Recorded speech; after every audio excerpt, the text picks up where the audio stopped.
President Obama today addressing the nation 1 year after the massacre at Sandy Hook Elementary School. Thank you for joining us this evening. I'm Tom George, in for Jennifer Moulet.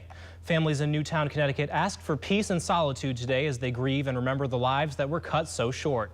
And they urged everyone across the nation to mark the day with acts of kindness and join the cause to prevent another tragic incident. I would ask that you be kind and remember, but really I would love people everywhere to join Sandy Hook Promise and make the promise to parent together, because together we can all be part of the solution and prevent gun violence in our communities. SandyHookPromise.org is a place where anyone can sign a pledge to help urge and create change in gun laws. To stay involved with the efforts on gun reform, and if you'd like to donate to the families rebuilding their lives, you can visit SandyHookPromise.org.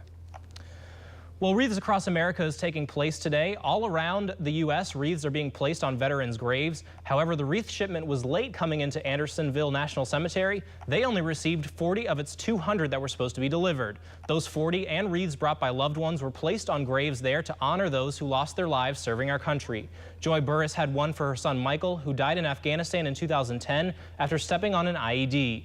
Michael was a senior airman and worked as an explosive ordnance technician. Tonight on Eyewitness News at 11, we'll tell you more about Burris and her son. Well, Mike, a very, very wet day today. Is that going to continue? You know, it's going to continue as we go in. All right, thanks, Mike. Well, thank you for joining us for Eyewitness News at 6. We'll see you back here tonight for Eyewitness News at 11. Up next, the Robbins Regional Christmas Parade. Have a great night, everybody. This is 13 WMAZ Eyewitness News at 11. Thank you for joining us. I'm Tom George, filling in for Jennifer Moulet. Today is Wreaths Across America, a day where people nationwide honor our heroes by laying wreaths on veterans' graves. At Andersonville National Cemetery, despite only part of the shipment arriving, the ceremony still went on. As Elise Brown will show you, it didn't stop the day's events, especially for one mother remembering her son. More than 20,000 veterans and their families. Major Robert Kelly, the deputy commander of the Georgia 002 Squadron with Civil Air Patrol, helped organize the event. He's been doing it for 8 years. Well, we're here to honor those who have given the ultimate sacrifice above all, to remember those that never returned, and we want to teach the continuing generations about what it takes to keep a country like America free. Only 40 of the 200 expected wreaths were delivered today due to weather. Park rangers say they hope the shipment will arrive by the middle of next week. Well, today marks 1 year since 20 children and 6 adults were killed in one of the worst mass shootings in U.S. history. Families from Newtown, Connecticut spent the day out of the spotlight, paying respects privately and honoring those who were killed. At the White House, President Obama and the First Lady lit candles in honor of each victim and observed a moment of silence. In his weekly radio and web address, the president focused on the future and banding together as a nation to keep our children safe and secure.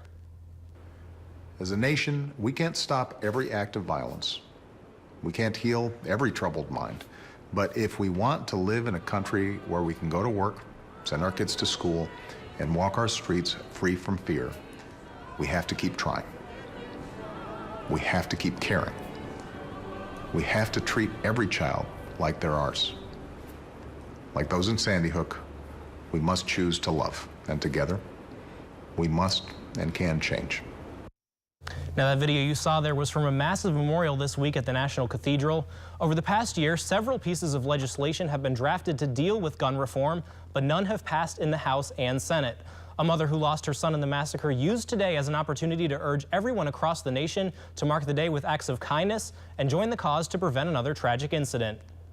I would ask that you be kind and remember, but really I would love people everywhere to join Sandy Hook Promise and make the promise to parent together, because together we can all be part of the solution and prevent gun violence in our communities. SandyHookPromise.org is a place where anyone can sign a pledge to help urge and create a change in gun laws.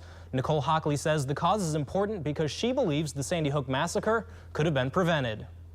I believe that the Sandy Hook shooting could have been avoided if the proper intervention had been made, if he and his family had received help, had sought help, and had received help at an earlier stage, and certainly if there hadn't been that sort of open access to firearms, I probably wouldn't be sitting here talking to you today, and to be honest, that would be a really good thing.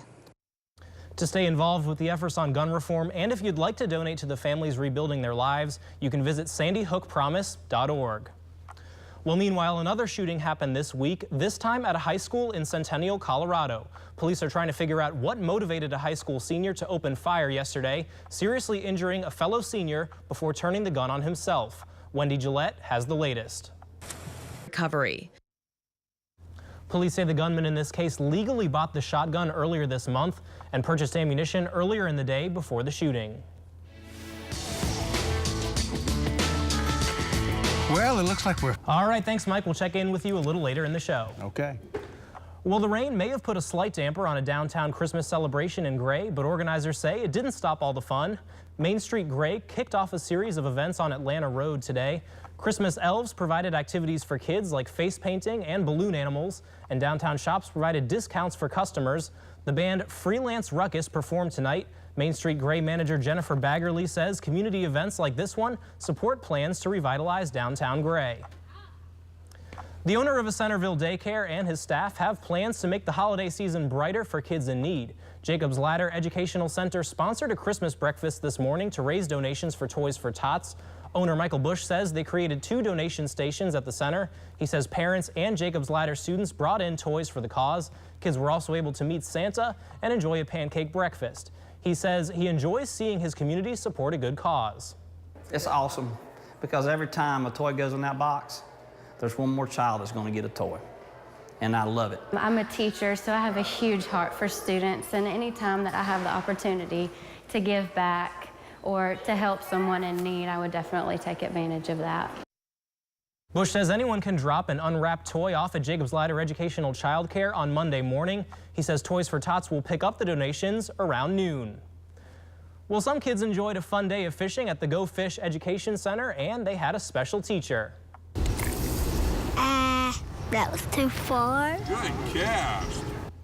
Kids of all ages and their parents had a chance to catch a variety of fish. Santa Claus and his elves were on hand to help. Organizers say they provide everything, including bait and poles for participants. All the fish that were caught were released back into the pond. Organizers say the event is a great way to bring families together for a fun activity. We don't get enough time in the week to do that. So on the weekends is a great time to come fishing, come here, reconnect with family. There's a lot of fish out here, and you can catch one. Looks like a lot of fun there. Well, if you didn't get a chance to go fishing with Santa, McEver says the event will continue tomorrow. It's from 2 to 5 at the Go Fish Education Center in Perry. Well, a fight at a Metro Atlanta daycare was caught on camera. We've got the startling video and a look at your state headlines when Eyewitness News at 11 continues next. Welcome back. Well, according to Billy Graham's nephew, the 95-year-old Reverend's health has greatly improved over the last few days. Overall, we're encouraged. He's doing great today. He had a nice breakfast. He sat up in bed and had oatmeal and had a banana. And his favorite fluffy cat was right there by his side with him. A week ago, Billy's son Franklin said his father had another bout with a respiratory infection. He says his father has been in and out of the hospital since November. Well, video of a fight last year at a Metro Atlanta school has surfaced, raising questions about safety inside the McDonough daycare. We should warn you, this video is hard to watch. You can see in the top right corner a man holding a baby is fighting with at least 2 workers surrounded by children. The man is David Gray. Police say he was picking up his kids when he got into a fight with the owner. Witness statements say he was hitting everyone in sight, but his lawyer says he was just defending himself. The fight reportedly happened about a year ago, and Gray was arrested then, but the charges were later dropped. Thankfully, no children were injured during the scuffle. The Georgia Department of Early Care and Learning said the incident was never reported to them, but they say they're now investigating. Well, the former DeKalb County Schools superintendent accused in a $1 million contract scam is out of jail tonight. A judge granted Crawford Lewis's bond on Friday. He was in jail since Monday after a judge rejected the plea deal he struck with prosecutors. Lewis pleaded guilty and agreed to testify against the school district's former chief operating officer, Patricia Reed, and her ex-husband, Tony Pope. The 3 were accused of funneling the contracts to Pope's architectural firm.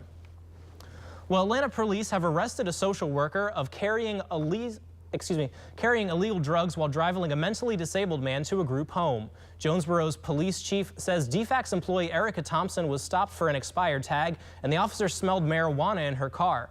That officer searched Thompson's vehicle and found pot, cocaine, and OxyContin. She's facing drug and expired tag charges. Well, if you're planning on traveling to the airport in Atlanta anytime soon, you may want to make sure you leave a little earlier. Officials at Hartfield-Jackson Airport say because of a roadway improvement project going on, traffic could be backed up more than usual.